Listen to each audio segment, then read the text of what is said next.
Mach 3, give me Crucio on 2, 3, and 4. Line 1, exit 1. 6, 3. Mach 3, give me start line 2. 5 electric. Mach 3. Line 2, Mach 9. Mach 3, give me start line 1 and Crucio on 7 and 9. Line 1, Crucio 79, Mach 9. Yeah, do something. I hate weapons. Super Ops, line 3, red ball, avionics. Super Ops. Line 7 is code 3 for light in the gear handle. Hey, so I started a Patreon because frankly, this stuff's getting expensive. Nothing will change the podcast or the blog if you don't subscribe, but if you want early access to episodes, monthly AMAs, episode shoutouts, voting on podcast topics, and all kinds of 20 Years Done gear, head over to patreon.com/20yearsdone. This month's top tier Patreon shoutout goes to Kevin Traw, Robbie Walker, Travis Barnes, JT Owens, and Delinda Baker. Thanks for the support. Okay, so today I'm joined by Staff Sergeant, now separated, Vincent Pendarvis, who worked with me probably from 2010 to 2012 or 13? 13. And then you went on to like Barksdale, Korea. What was your career like? Luke, Korea, Barksdale, back to Korea, and then Italy. And you were an F-16 crew chief, but you bounced around to heavies or something too, right? Because you're at Barksdale? No, when I was a crew chief on flatline, and then Korea, I went to phase. Barksdale, I was a maintenance liaison. So when people came for green flag, I was a go-between, and then back to Korea as a doc chief, and then, floor chief, doc chief, and then back to Italy. In Italy, I was a crew chief. I was a victim advocate. So a lot of different hats. Okay. And then you separated when? April 2019. Boy, you certainly remember the date. Right? I remember my date too. April 19th, 2019. Yeah. I'm 8 days from my anniversary from my separation. So I wanted to have you on because I want to talk to you about beards. And the reason I want to talk to you in particular about beards is because you were the subject, or you were the individual that submitted to me the issues that were going on at Aviano that I wrote a story called When Appearance Matters More Than Substance. So if you haven't read that, I'm going to link it in the post on the page, but I highly recommend you read that to get background. And I'll probably post it before the podcast airs too, just to get people's juices flowing on it. But why don't you walk me through what was going on? And I've already kind of given you the guardrails for the story, but there might have been some stuff that I didn't include in the story, or I didn't know, or you didn't know until hindsight.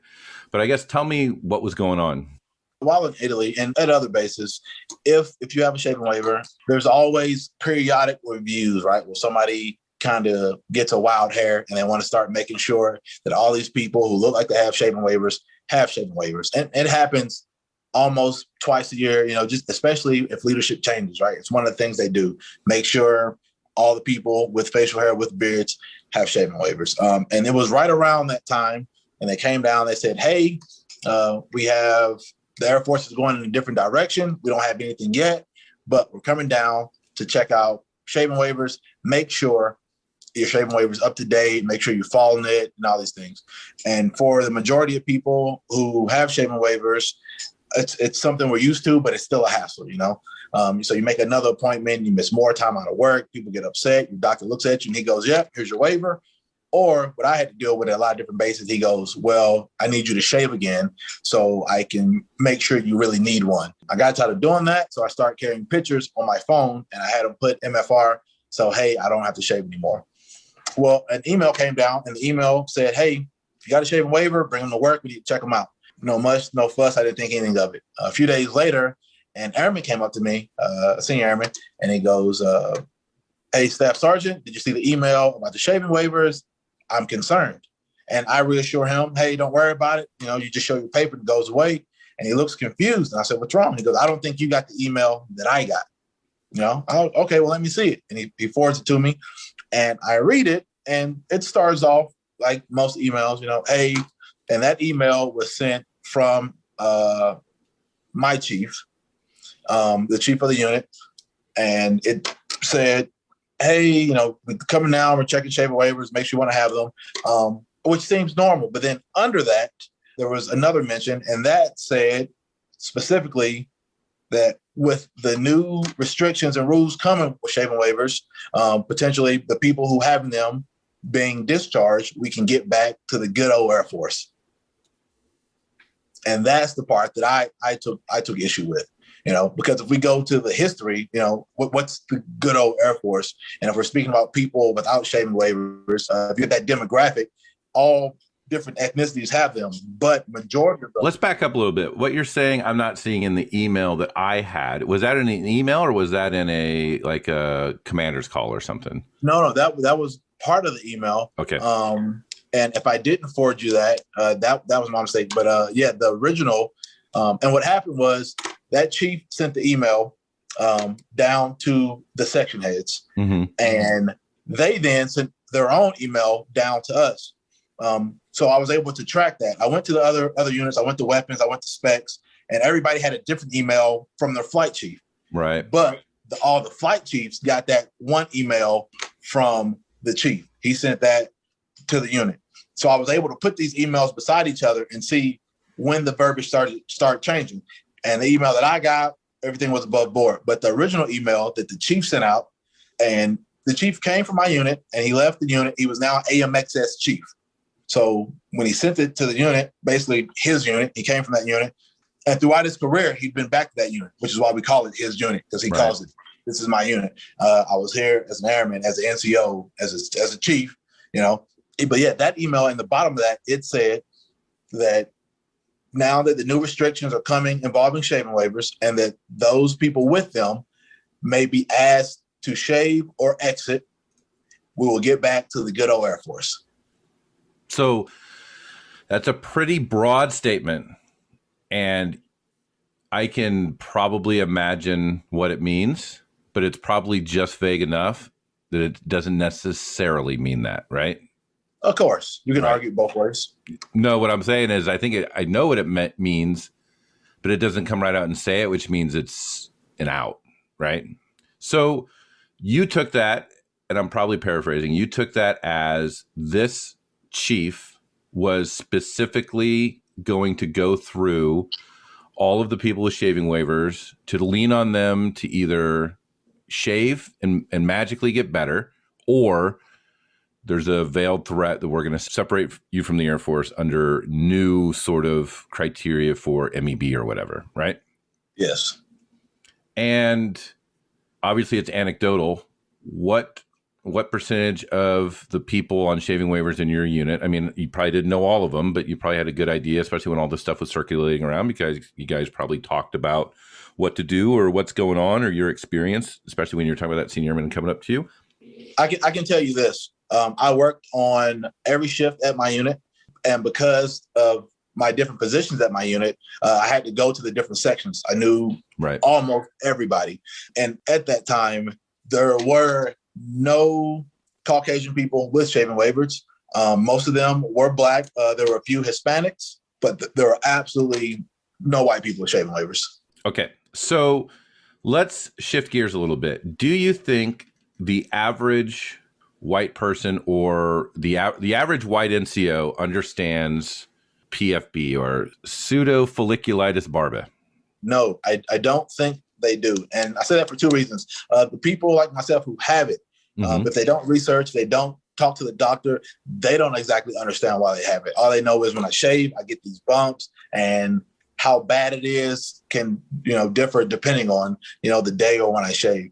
Not the fact that, no, this is a medical condition. This can get more serious, cause issues, not just the way you look, the pain involved in it. And to me, that was the big part. And I'm not weak and I don't shy away from pain by any means. But when your face hurts, when the wind touching your skin hurts, when it hurts to smile, to laugh, to chew, to talk, to wear a gas mask, for your collar to touch your neck. What's it like on a hot day when you're sweating too? The constant irritation of that. And it's not even, hey, I can scratch this and it feels better. If this hurt, sweat inside of this makes this hurt. If I touch this, it still hurts. There's kind of no way to get away from that. And you have to wait. You can wait, and hopefully the hair grows out.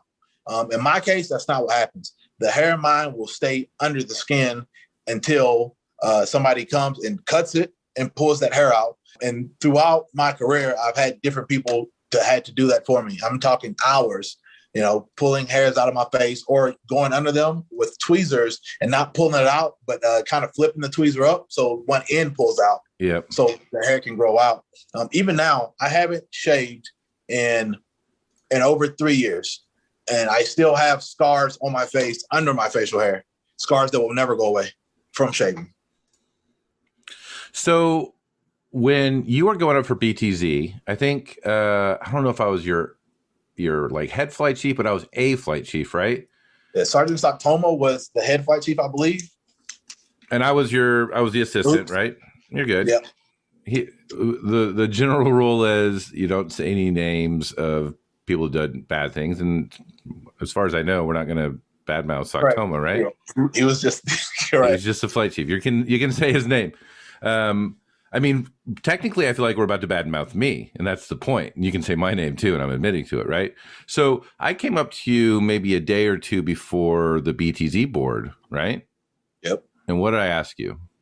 Well, or what did I suggest? I should say it's probably a better way. You suggested that I shave. It would look better. I wouldn't stand out as much, and it would help me, adhere to the standard. Mm-hmm. Even though I had a waiver, mm-hmm. the standard is that you're cleanly shaven. Mm-hmm. And I was immediately apprehensive. Mm-hmm. And my first thought is he doesn't know what he's asking. That's accurate. I did know what I was asking. Hey, take a razor, take electric trippers, whatever, shave your face. It takes 2 seconds and you're good to go. Yes, but it's going to be weeks, a month and a half for me dealing with this constant pain every day just to look the part for 10 minutes. A part that I shouldn't have to, and that according to the regs, I don't have to because I have a waiver. A medical doctor can say, hey, don't do this. This is bad for you. Yeah, like if you had broken your arm, would I ask you to take the cast off or the splint off and hide your arm within your normal sort of uniform? Would I have done that? No. So that to me tells me that I did not appreciate that your shaving waiver was for a medical condition. Is that fair?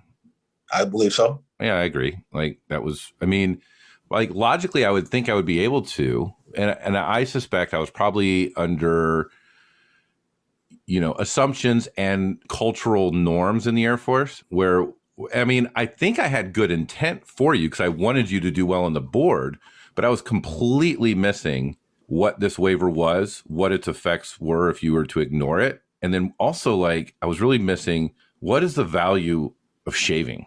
Like, what is the value of you not having a beard? Because, as I look at you now, you have a beard that's fairly well grown out, and the bottom is probably, an inch and a half coming off. Like, it's much longer than that. Right. I know it's curly, but what's showing is like an inch and a half, right? And when you were in the military, it was pretty much, quarter inch or whatever all the way around, right? Yep. Which is not much of anything, correct? Agree. And I actually had my waiver changed to be a little bit more than that. And just not even another quarter difference, but just a little bit more. And that brought so much negative attention my way because at a quarter inch, the hair will still grow back under the skin. Yeah. It wasn't long enough. And so I got it so it could be a little bit longer. And that doubled the amount of negative attention that was brought my way. So you ended up going to the BTZ board, and as far as I remember, you did not shave, correct? This is correct. And did you get BTZ? I did win BTZ. Good for you. So good on that board that they weren't as shallow as I was at the time. Fair? That is fair. Or how about the fact that having a beard in no way, shape, or form is unprofessional, impacts your ability to work, or anything else? Like, if you're concerned about that, that's shallow and superficial, and you're focusing on the wrong thing. Is that fair?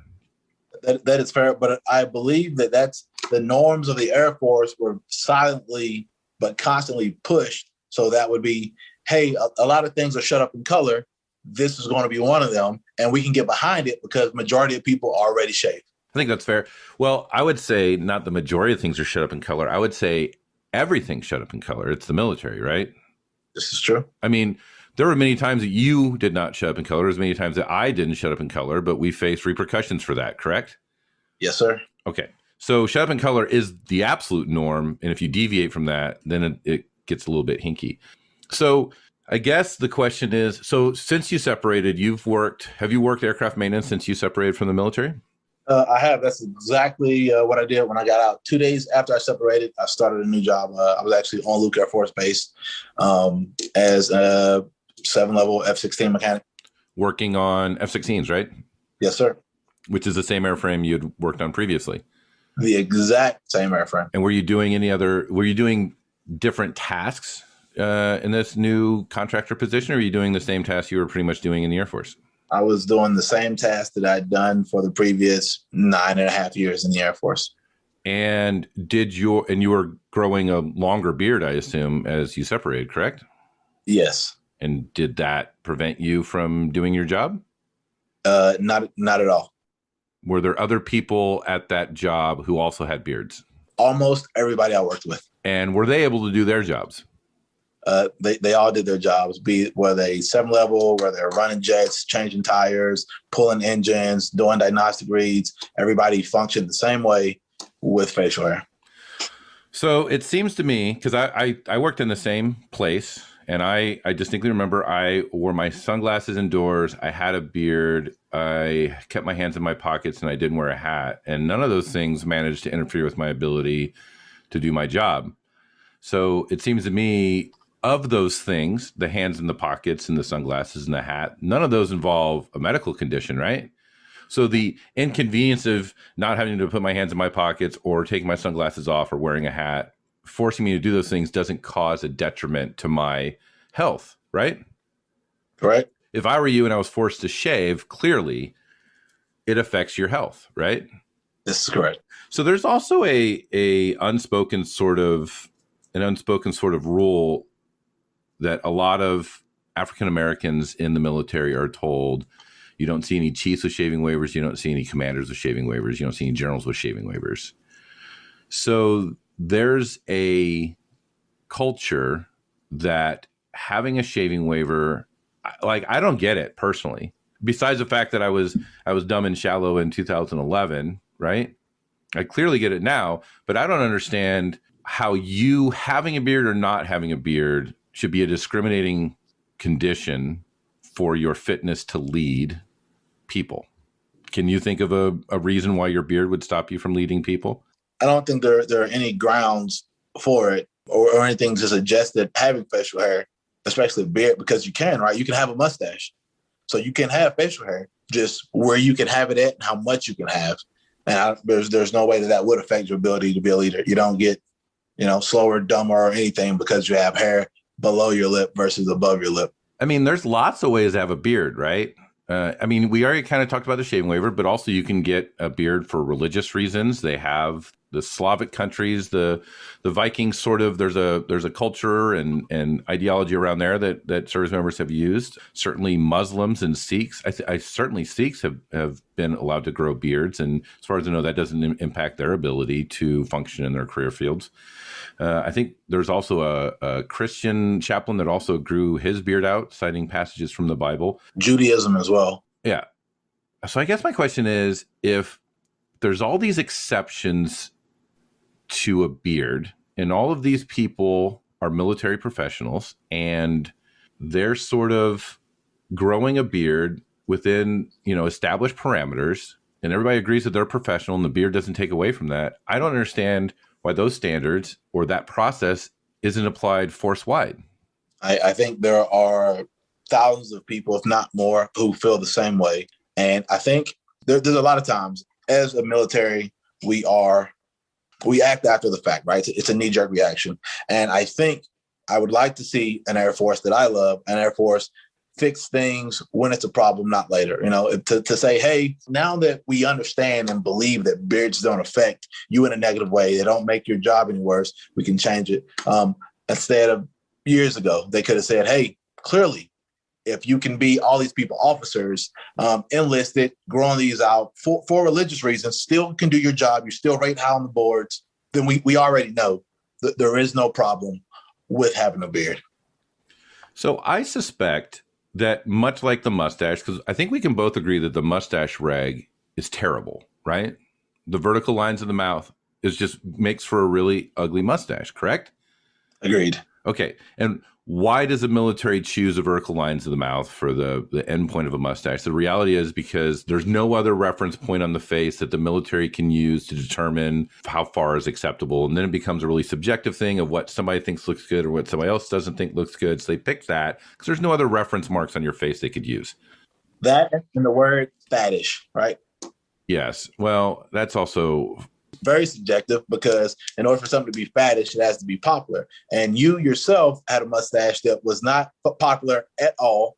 So it wouldn't be faddish, but it was a Hitler stash. Are you talking about were you there when I grew my Hitler stash? I was there and you explained it to me. You explained the reg to me. Hey, it says this, that is subjective. Also, let's look at the definition of faddish. This is not that. So I have it. And I said, I believe it hasn't been faddish since 1945. I'd also like to point out that I'm not a neo-Nazi and I do not espouse radical white supremacist beliefs. It was more of, let me show how stupid the mustache reg is. And I appreciate that Pendarvis brought that up. But so I think the issue is, I think they're afraid that if they give beard authorization, you're going to get all these wildly different sort of beards out there. And I really think that if you just stick to, like, find the religious accommodations, find those. I think they have measurements, or just go with 1/2 inch or 3/4 inch. Find something that is, kind of good. Because a lot of people are going to say, well, what if you can't grow a beard and you get this really thin beard and it's going to look trashy? I see a lot of young airmen growing some terrible mustaches. And they're allowed to do so. Am I going to be like, you need to shave because you look dumb? No, I'm not going to do that. Like, that's what you want to do as long as you're within the vertical lines of the mouth. I might say it jokingly. I see that look on your face. I might say it jokingly, but I'm not going to write them an LOR if they don't. Right? This is correct. Correct. Okay. I might let them know what they look like because clearly they don't own a mirror and I'm trying to help them out. Like, that's the favor I'm doing them. But I think if the military could understand that they can create a beard guidelines and beard regulations that are standardized, which is essentially, where does your beard grow? Maximum bulk, pick a length that the Air Force decides is good. 1/2 inch, 1/4 inch, 3/4 inch, whatever it is, call it a day. That's it, right? I agree. And imagine if they took that, made it simpler, and they said, hey, what's an average shaving waiver? Okay. Because and they said, hey, go with that, right? Say they went with 1/2 inch. You can grow a beard 1/2 inch in bulk, and went with it. Then you go away with the need for a shaving waiver, and I think you said you were going to bring up, just the time and money you would save with doing that. I mean, so now I want to start knocking down counter arguments to the beard. So the first issue is the claim that if you're in a hostile environment, you'll need to be clean shaven in order for your gas mask to seal. You were in Korea twice, right? Yes, sir. I assume you had a shaving waiver there? I had a shaving waiver there, and I have gas mask fit test passed with facial hair. Okay. I assume you're probably not the first person that's passed a fit test with a gas mask as well, right? And also let's look at the frequency of nuclear, chemical, and biological attacks against U.S. service members. How often have you been exposed to chemical, nuclear, and biological weapons? I've never been under attack from any of those by any foreign military. Boot camp is the only time that I can remember being doused with the nerve agent, and that was my Air Force. I don't think it's a nerve agent. I think it's just tear gas. It felt, I couldn't breathe. I couldn't talk. I was crying. There was snot coming out my nose. I thought I was dying. It got on my nerves. It felt like a nerve agent. Okay, so if something gets on your nerves, it's a nerve agent. I'll make sure. Also, the argument is, how many service members around the world have their MOP gear with them throughout a normal day? I feel like the answer is 0.001%, right? If not smaller. If not smaller. And not even counting exercises in Korea, because those are pre-planned and understood, right? Yep. So, like, if I was to get a biological attack when I was in the military, I wouldn't even have the stuff in my possession at the base I was at. And if I was overseas, it would probably be at home. And if my 1/2 inch beard was problematic, I could probably just quickly, as I'm getting stuff together, buzz it down. And never mind the fact that those attacks typically, by the way, if a chemical or biological attack happens and your base does not have the intel to figure out it's coming, and you're not positioned in mop gear ahead of time, the beard is not going to be the problem your base is going to be able to hang its hat on. Is that accurate? That is more than fair.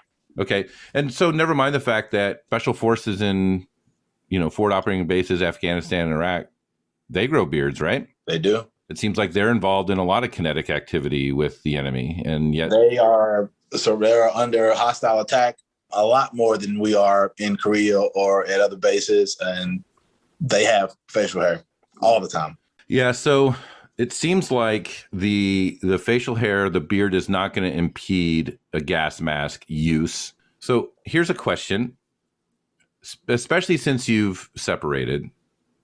Can you spot a young service member in civilian clothes with a high degree of accuracy? Yes. Right? Yeah. And with some of the recent sort of, back in, 2014, 2015, I think ISIS had released a list of a bunch of service members and called for jihad in the United States, for any operatives in the United States to go to those locations and kill those particular service members. It seems like that there's a lot of beards out in society right now. And I feel like if service members could grow a beard, just a regular beard at whatever bulk the Air Force decides, it might help them a little bit in blending in, which very often is a useful sort of skill to have, especially when you're overseas or anywhere else. It's what we're taught when we're doing our training to go overseas, during one of those computer-based modules, is that when in certain situations and environments, you need to be able to blend in. So yes, having facial hair would help the masses of the military men blend in, because I was at Barksdale Air Force Base when that list came out. That base and many people from that base were on that list. EOD trains at that base. And I think it would be very easily in that local area to spot people with a high and tight with no facial hair. I agree. Do you feel, especially circling back around to what we talked about at the very beginning, do you feel that the stigma around a shaving waiver, it is used against people of color disproportionately in their professional advancement? Without a doubt. And a lot of the rhetoric behind that, I know people who have shaving waivers who have the same, if not worse, affliction as me, and they shave and go through that pain all the time, and they do so because they fear if they don't, that their work performance, their extracurricular, their volunteer, their grades, they feel that nothing will be able to compensate for having facial hair. That seems a bit ridiculous. I would agree. But I also 100% believe you. So, like, the ridiculousness is this absurd standard that has no effect on performance, as we walk through of your post-military work performance, no effect on performance, disproportionately affects people of color, is not a justified reason for gas mask fit. And even if it was, nobody has gas masks anyway. And it would very well help service members blend in. That is true. But also, just to touch back on it, there is, because of the stigma that comes with it, there is daily forms of harassment if you have facial hair. And they can be as small as the same flight chief asking you, do you have your waiver, when they saw it yesterday and they know it doesn't expire for a year, or so extreme that your commander has now called 6 to 7 people in his office, and he is threatening to take a ruler to measure people's facial hair. And everybody who joins the military to fight for our country isn't willing to fight for themselves with the same animosity. What do you mean? Me personally, right? It took a lot to sit in a room where my commander, Ed Aviano, had called everybody with a shaving waiver. And this is the first time I've ever been inside I don't remember if it was the nipper or the sipper room, but they said, hey, no key fobs, no cell phones, nothing to transmit. Mm-hmm. I need you. That's the first time I've ever been inside that room. And I don't understand why this meeting had to take place in there, because we have commander calls everywhere outside with the general public in there. But this meeting had to take place in there. Nobody could bring a phone, a camera, or anything. And in that meeting, he goes, everybody tell me and be honest, how many of you don't need shaving waivers, or you edge it up on the weekend, or you grow it longer than you have to just because you want to. I'll close my eyes and do a show of hand, trying to be comical. So he covers his eyes and he raises his own hand. Well, he moves his hand and everybody's staring at him, stern face. And I speak up and I say, this isn't a joke to us. Yeah. This is something that causes pain. I don't have the option to shave on Saturday to look good for a date and then grow it out on Monday. That'll hurt me. We're not doing this for a certain appearance, or for prestige. We're doing this because we need to. It is a medical necessity. And I'm dealing with a commander here who feels differently. And he's been in the military a lot longer than me. His rank is astronomical to mine. He makes a lot more than me. I know education isn't intelligence, but this is somebody I look up to, somebody who would give the order for me to take up arms against somebody. Whatever he says, I'm going to do it. And this person doesn't understand the purpose behind the shaving waiver because he thinks we just got it for fun. It seems like there's a conflict in you, or in you, speaking of a general person that has a shaving waiver, between recognizing their condition and the pain and kind of the things that go with that condition, and then also a stigma and indirectly a shame that's levied upon you for having it. Agreed. Did you ever feel ashamed that you had a shaving waiver? Or, I mean, shame may not be the right word, but embarrassed or lesser? I knew from a very early point in my career, I was actually told one of my first days at Luke Air Force Base, I was walking to the barbershop and a retiring Master Sergeant picked me up in a gold El Camino. And he told me, your career may be great, but I will tell you this, you will stand out for having a shaving waiver and it will always make your career harder. And this is somebody who's retiring, who's done his time, who I value his opinion. And it kind of felt like an attack. Like I've just got started. I've just got to this base. I don't even have a car yet, and I'm already being told that because of this medical necessity, my career is going to be harder. Not because of anything I may do wrong, but just because of the way that I'm going to look, because of my physical appearance, my career is going to be harder. That strikes a chord with me because of how and where I grew up. I grew up in North Carolina, and a very racist part of North Carolina where the way you look could affect if you stayed alive or not. Right. To leave there, to go to boot camp, to become part of the greatest Air Force in the world, get to my first base and be told that problem hasn't gone away. That now, not because of the color of your skin, but because you have hair on your face and the way you look, life will still be hard for you. That was an attack that I wasn't ready for. And even to the day, it still upsets me. That's pretty profound, especially the fact that you're remembering those exact words today. And it probably very well set the tone for your career. And I also like to ask, was that gentleman wrong? He was not. And he didn't say it angrily. And honestly, when somebody's telling you a sad story, the way their posture, the way they talk, their voice softens up a little bit, eyes closed a little bit, and they want you to know. They know what they're telling you, almost like he's felt it, like he's been there. This felt like a family member telling me, man, it's got to be this way. And I'm sorry for you, but there's no way to avoid it. And I felt that, and I smile, right? Because when somebody tells you something bad, sometimes, you smile to try to change the tone of the environment. So when he told me that, I smiled, and his face didn't change, He looked at me until my smile went away to make sure I understood. I'm not playing with you. It's not a game, and I'm not trying to get a reaction out of you. I just want you to understand. Especially when I was NCO, senior NCO, when a white person would get a shaving waiver, I thought they were faking, right? This is me being honest, right? I went through a lot, and I can tell you the white people I've seen with shaving waivers, they go through even more because everybody assumes they're faking or they knew somebody, but he's white. He definitely doesn't need it and shouldn't have it. Yep. So everybody gives them a hard time.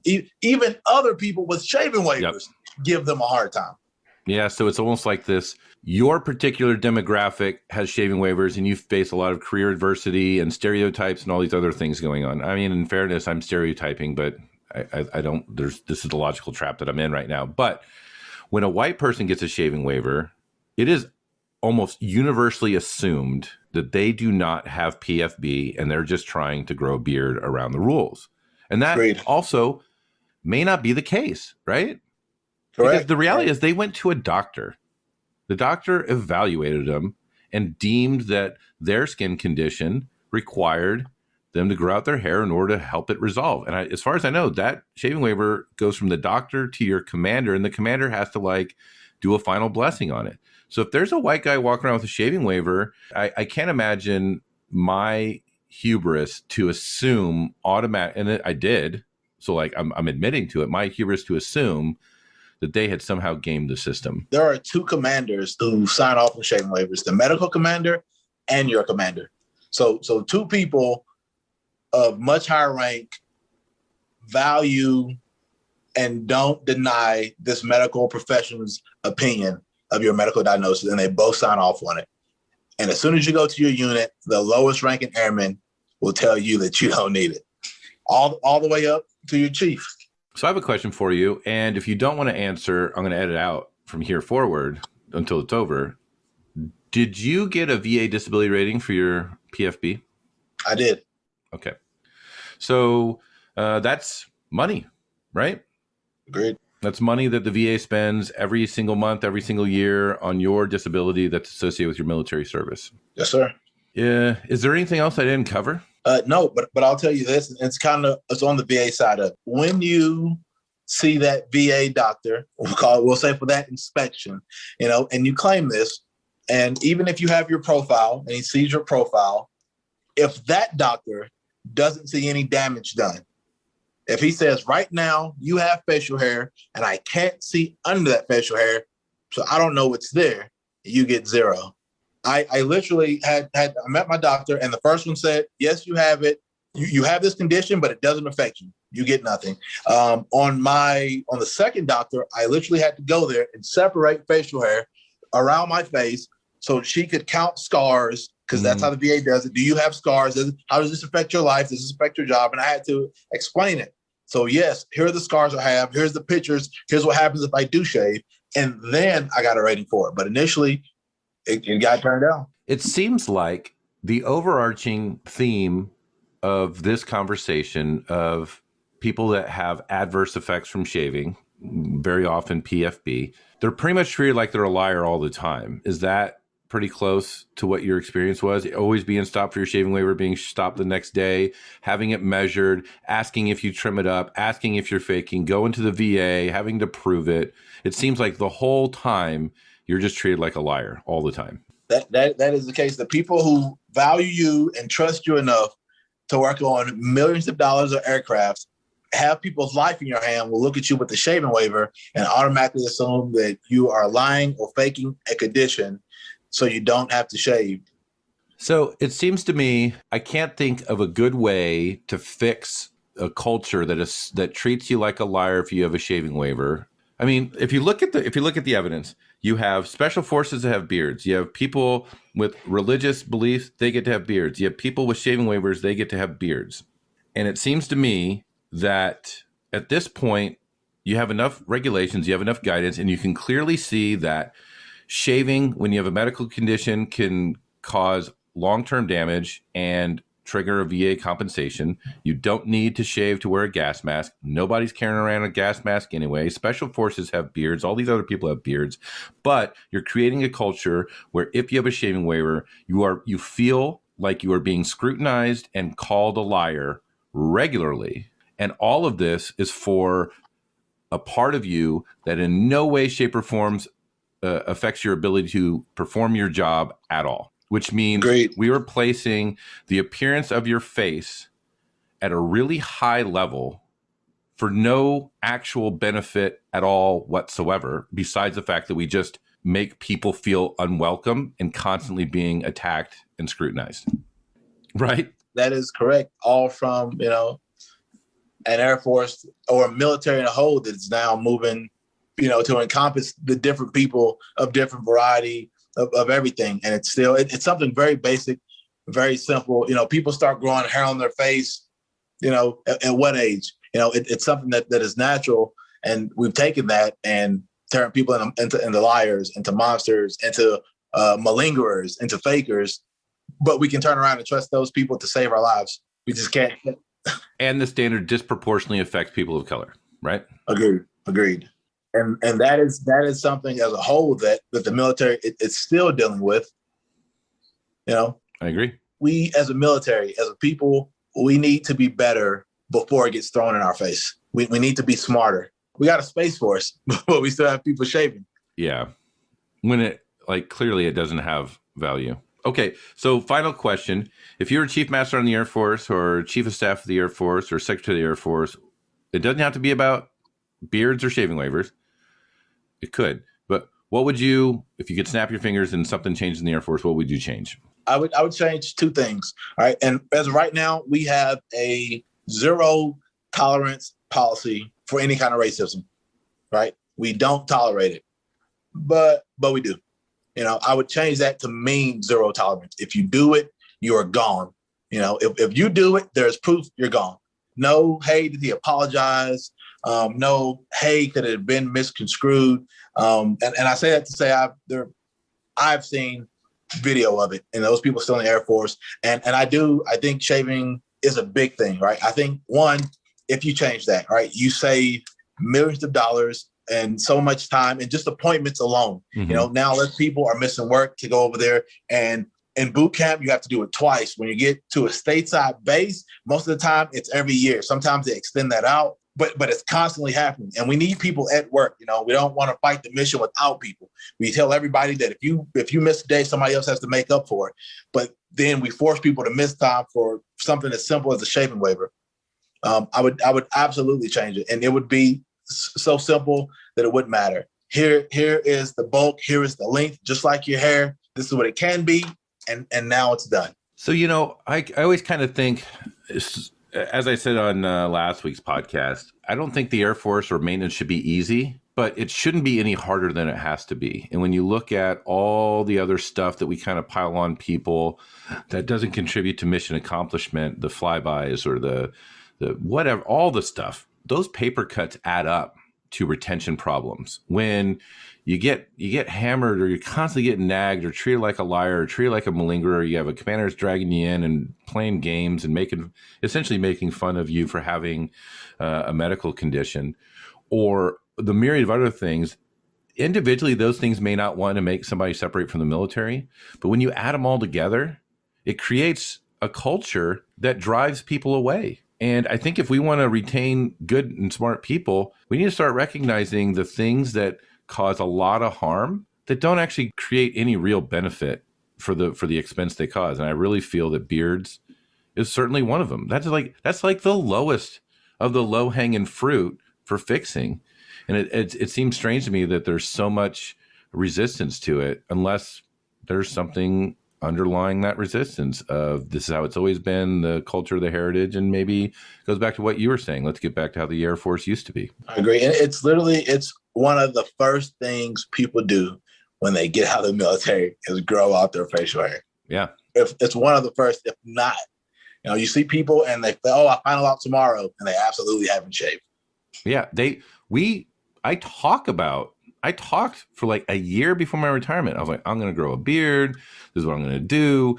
Like everybody I know has dips their toe into it because it's like, it's been denied to them. Like that was my family. Like, why are you going to beard? It's like, I have not been allowed to grow a beard for 20 years. I don't even know what I look like. And I look way better. I look dumb. I like the bottom half of my face is terrible looking. I got to hide it. That's awful. I am not afflicted with the same. I'm quite beautiful with or without. But my family now, my wife tugs on my facial hair. I don't remember what you look like without all of this. Yep.